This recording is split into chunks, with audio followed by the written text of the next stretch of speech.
अस्सलाम वालेकुम नाज़रीन, भारत से मिलने वाइस के खुसूसी बुलेटिन आलमी शबरोज़ में आपका खैर मकदम है। मैं अब्दुल वहाब।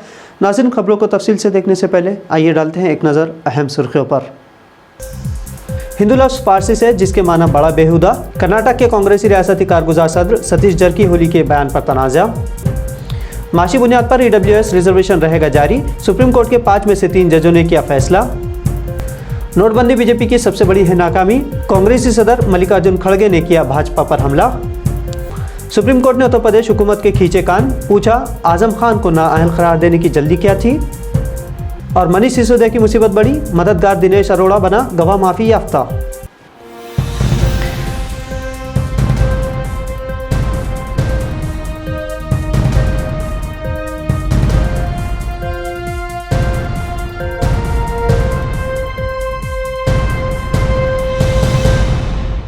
हिंदू ये लफ्ज़ फारसी है और इसके माना बड़े बेहुदा है, इस तरह का कहना है कर्नाटक से कांग्रेस के रियासती कारगुजार सदर सतीश जरकीहोली का। जरकी के इस रिमार्क ने नया तनाज़ा पैदा कर दिया है। उन्होंने एक तकरीब से खिताब में कहा कि हिंदू हिंदुस्तानी लफ्ज़ नहीं है बल्कि फ़ारसी है, ऐसे में आप इसे कैसे कबूल कर सकते हैं, इस पर बहस होनी चाहिए। जरकी ने कहा कि अवाम व्हाट्सएप और विकीपीडिया पर चेक कर सकती है कि हिंदू लफ्ज़ कहाँ से आया और ये लफ्ज़ क्यों थोपा गया। लफ्ज़ हिंदू के माना बड़े बेहुदा है, माना जानकर आप शर्मिंदा हो जाएंगे। तनाज़े का वीडियो सोशल मीडिया पर वायरल हो गया है और जरकीहोली हरीफ जमातों की तनकीदों का निशाना बन गए हैं। सुप्रीम कोर्ट ने आज एक अहम सुनवाई में फैसला किया है कि मुल्क में EWS यानी इख्तिसादी बुनियाद पर 10% रिजर्वेशन जारी रहेगा। चीफ जस्टिस UU ललित की सदारत वाली 5 रुकनी आइनी बेंच में से 3 जजों ने रिजर्वेशन के हक़ में अपना फैसला दिया है, जबकि 2 जजों ने इस फैसले से इख्तिलाफ का इजहार किया। 5 जजों में से 3 जजों ने माशी बुनियाद पर रिजर्वेशन की हिमायत की, जबकि जस्टिस रविंद्र भट्ट ने 50% से ज़्यादा रिजर्वेशन देने को गलत माना है। जस्टिस माहेश्वरी ने कहा कि इख्तिसादी रिजर्वेशन आइन के बुनियादी ढांचे के खिलाफ नहीं है, इसलिए 103वीं तरमीम दुरुस्त है। जस्टिस बेला त्रिवेदी ने भी इस फैसले से इत्तेफाक किया। उन्होंने कहा कि SC ST और OBC को पहले ही रिजर्वेशन मिल चुका है, इसे आम ज़मरे में शामिल नहीं किया जा सकता। दूसरी जानिब हुकूमत की जानिब से कहा गया है कि EWS सेक्शन को बराबरी का दर्जा देने के लिए ये निज़ाम ज़रूरी है। मरकज़ी हुकूमत की जानिब से कहा गया कि इस निज़ाम की वजह से किसी दूसरे तबके को कोई नुकसान नहीं है जो रिजर्वेशन से बाहर है। आपको बता दें कि ये अर्ज़ी जनहित अभियान और दीगर NGOs की तरफ से दायर की गई थी, जिसमें EWS को रिजर्वेशन फराहम करने वाली 103वीं आइनी तरमीम की सदाकत को चैलेंज किया गया था, जिस पर आज ये फैसला हुआ। कांग्रेस के कौमी सदर मल्लिकार्जुन खड़गे ने साल 2016 की नोटबंदी के सिलसिले में मरकज़ की भारतीय जनता पार्टी की ज़ेर क़यादत हुकूमत पर फिर से हमला किया और हुक्मरान पार्टी की सबसे बड़ी नाकामी करार दिया है। खड़गे ने वज़ीर-ए-आज़म नरेंद्र मोदी पर तंज़ करते हुए कहा कि वो अभी तक इस बड़ी नाकामी को कबूल नहीं कर रहे हैं, जिसकी वजह से मईशत तबाह हो गई है।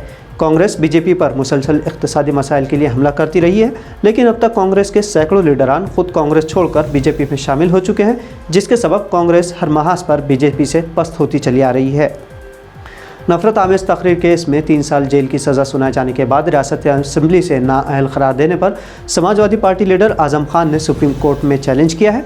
आज़म खान की दरख्वास्त पर सुप्रीम कोर्ट ने हुकूमत उत्तर प्रदेश और इलेक्शन कमीशन से जवाब मांगा है कि आज़म खान को नाअहल करार देने की ऐसी भी क्या जल्दी थी, उन्हें सांस लेने का मौका तो दिया जा सकता था। जस्टिस DY चंद्रचूड़ और जस्टिस हिमा कोहली पर मुश्तमिल बेंच के रूबरू सीनियर वकील P चिदम्बरम आज़म खान की तरफ से पेश हुए। उन्होंने कहा कि ज़िला मुजफ्फरनगर के BJP रुकन असम्बली विक्रम साइनी को भी ऐसे ही मामले में 11 अक्टूबर को 2 साल जेल की सज़ा सुनाई गई, लेकिन उन्हें नाअहल करार देने का फैसला नहीं किया गया। सुप्रीम कोर्ट ने इस मामले की अगली समाअत 13 नवंबर को मुकर्रर की है। शराब पॉलिसी में घपले के मामले में दिल्ली के नायब वज़ीर आला मनीष सिसोदिया के लिए नई मुश्किलात पैदा होती दिखाई दे रही हैं। उनके करीबी मददगार और दिल्ली आबकार पॉलिसी स्कीम केस के मुलजिम दिनेश अरोड़ा ने गवाह माफ़ी याफ्ता बनने का फैसला किया है। CBI ने उसे गवाह माफ़ी याफ्ता बनाने अदालत से इजाज़त तलब की है। अरोड़ा फ़िलहाल ज़मानत पर है। CBI ने उसकी दरख्वास्त ज़मानत की मुखालफत नहीं की, बल्कि उसने कहा कि अरोड़ा ने तहक़ीक़ात में ताउन किया है। कौमी राजधानी दिल्ली में आलूदा हवा से सांस लेने में भी मुश्किल महसूस हो रही है और दिल्ली में हवा का म्यार अब इंतहाई ख़राब ज़मरे में है।